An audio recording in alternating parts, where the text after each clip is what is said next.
Doutora, vamos então começar a falar sobre o bullying, né? Porque, como eu disse, ele parece que é aquela o primeiro degrau, vamos se dizer assim, né? Olha, o bullying, ele tem tomado uma proporção, assim, gigantesca, tá? Então, ele não é mais um problema de saúde pública, ele é um problema mundial, tá? Então, segundo as pesquisas, se eu não me engano, da INSFO, o Brasil só perde para a China, É mesmo. tá? Então, isso tem tomado uma crescente muito grande.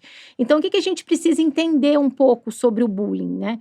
Então, o bullying é o ato de bulir, de incomodar, de zombar, né? De prejudicar muitas vezes a reputação do outro. Mas o que seria? Só o bullying só é xingamento? Não. Então, a gente tem os bullyings, tanto físico, que seriam os chutes, os pontapés, né? As agressões Nossa. físicas. A gente tem o bullying social, que é aquela exclusão daquela pessoa, são as fofocas, são o falar mal de alguém. Nós temos o bullying virtual, né? Que é o quê? Muitas pessoas, elas colocam fotos ou escrevem comentários, né?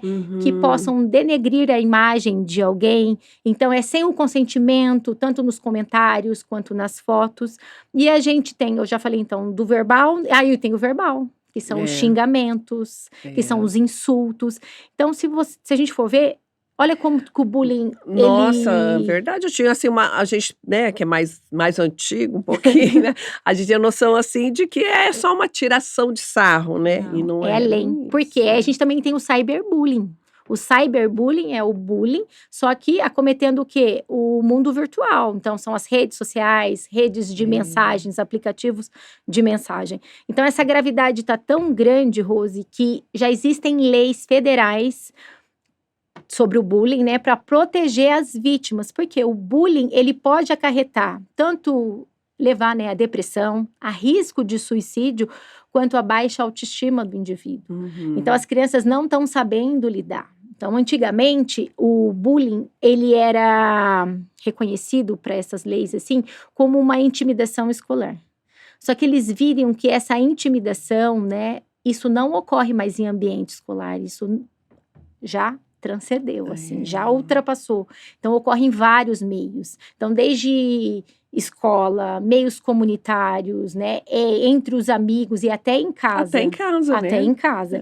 Então, de intimidação escolar, passou para uma intimidação vexatória, né, porque é dessa exposição. Então, o bullying, gente, a gente precisa conscientizar aqui, ó, vamos lá. O bullying não é brincadeira, e isso precisa acabar, isso precisa se encerrar. Então, a importância dos pais, né, para estarem fazendo toda essa orientação, assim, de explicar, de conversar com os filhos, de que isso não é brincadeira. Que a gente precisa ensinar, muitas vezes, os nossos filhos a se colocar no lugar do outro, né? Filho, será que dessa forma, você gostaria que o outro fizesse isso com você? Porque hoje a empatia, ela não existe mais. Não existe, né? Então, hoje a gente está vivendo um mundo muito individualizado, que as pessoas só pensam no seu bem-estar, né? E o bullying, Então, o que seria o bullying em si? Ele não tem uma razão específica, né? É intencional. Então, é um ato de... É maldoso Maldoso. mesmo. Então, é quando... o bullying seria, então, um ato de violência, né, física ou psicológica, né, onde não tem uma razão específica para aquilo acontecer, é intencional e é frequente. E pode ser para uma ou várias pessoas, só que isso vai trazendo o quê? Uma intimidação na vítima, pode trazer danos psicológicos para essa vítima, então isso tem trazido um prejuízo muito grande. Doutora, como que eu faço para perceber que o meu filho está sofrendo de bullying? Eu vou falar aqui um pouquinho sobre alguns sinais e sobre alguns sintomas. Mas isso é o que a gente vê na maioria das agressões. Mas isso não necessariamente quer dizer que se meu filho apresenta isso é os pais terem uma atenção, que ele está sofrendo bullying. Então, alguns sinais que a gente pode ver. É aquela criança, Rose, que mãe, eu não quero ir mais para a escola, me troca de escola. E isso vem se repetindo diversas vezes. É aquela criança que antes de ir para a escola ou durante a escola começa a apresentar sintomas físicos, dor de barriga, dor de cabeça. Aquela criança que tem uma queda do rendimento escolar. aquela criança que às vezes ela pode chegar tanto com materiais rasgados, como com roupas rasgadas, com machucados, né? Ela pode chegar a apresentar uma mudança de comportamento, tá mais irritada, muitas vezes agressiva, e os pais não entendem essa mudança de comportamento, então elas vão estar com uma tristeza, elas vão estar irritadas, explosivas, elas podem perder o apetite, elas tendem a se isolar um pouco mais, não querer se socializar, apresentar sintomas de ansiedade, medo. Então, geralmente, elas começam a ter uma esquiva, elas começam a evitar o lugar para quê? Para não vivenciar aquela exposição. Nossa, isso é sério. É sério. Então, a gente precisa ter esse olhar. Então, assim, o que é importante?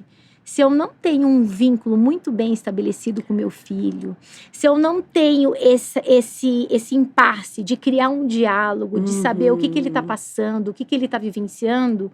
Então, se eu trabalho o dia inteiro, vamos jantar, a gente janta, olha, agora vamos dormir, vocês já fizeram tarefa? E fica uma coisa muito no automático, mas sem saber, filho, como foi seu dia hoje? Só que eu explico para as mãezinhas no consultório, a gente não pode perguntar muitas coisas para os nossos filhos de uma forma ampla. Como foi seu dia hoje, Rose? Foi bom. Se eu perguntar assim, filho, como que foi seu intervalo? Com quem você ficou no intervalo? Você comeu alguma coisa? Você dividiu o seu lanche com alguém? Teve alguma briga lá? Você presenciou alguma situação que te deixou triste? Ocorreu tudo tranquilo? E se isso você vai perguntando de diversas vezes, todos os dias, o filho ele se sente muito seguro para poder compartilhar das dores dele com você. Nossa, que legal isso, gente. Olha, bacana, hein? Entendeu? Então, isso a gente precisa o quê? Criar vínculos afetivos com os nossos filhos. Verdade. Ter tempo de qualidade. Isso é o principal. Este é o canal de cortes oficial do Com Rose Pode. Clica no link aqui embaixo, veja esse episódio completo e se inscreva para não perder nenhum outro episódio, tá bom?